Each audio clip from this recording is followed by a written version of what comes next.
mag-regulate sa mga tricycle. Oo. Dito, mga sa local idol. government, mga nahisgutan ako, mga local government yun, manting ang pamahaw. namuso na mag-regulate niyan.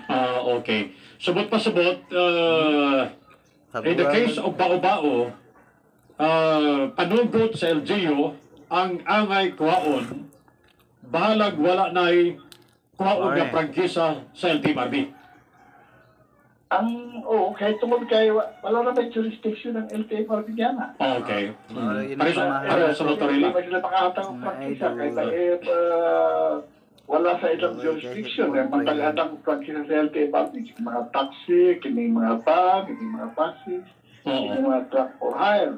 Pero karang yung nanangapao-pao, walang hindi mahataga sa LTFRB, but on the basis or pursuant to the local government code, local government code mag-regulate niyan. Pares. Si Presidente Marcos mismo nagbisgo na sa problema sa trapiko sa atong nasod. Unya naglakbit siya nga masabtan sa iya mismo mamayag nga part sa solusyon mao ang kakulangon dapat solusyonan mao kining kakulangon sa mga dalan, kakulangon sa mga tulay, bakong banta mga infrastruktura, mao kunong padayon nagatukod ani ang atong gobyerno. But ang pinakakulang daw para sa usa ka hapsay nga kahimtang sa trapiko sa atong nasod, mao ang disiplina.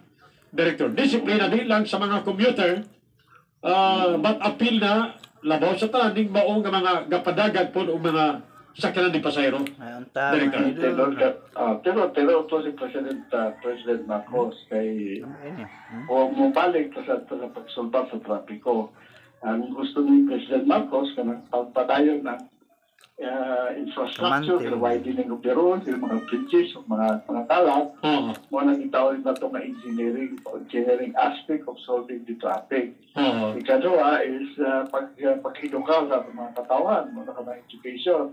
Kung ikatulo, ang pinaka-importante yun, sa iskutan ng mga disiplina is law enforcement. Maglamig kayo gapon niya po. Implementar karon na makasolve sa atong traffic problem. Kung iskutan ng traffic problem, pero dalhan man kung ang i-address ani, iskutan ng traffic problem o sa isolve mo ang traffic problem. Ang traffic problem, kung iskutan mo ang traffic problem, hisgutan po mo ang unsay paitabang aning mga bao-bao.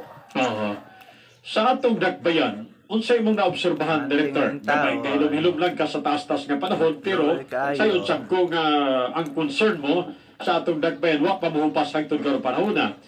Now, what about kung isgutan nato ang lugar availability sa mga kadalanan, ang kakulang sa disiplina sa mga commuter, o ang kasibot sa mga tigpatuman sa balaod, sa pagpatuman sa balaod sa trapiko.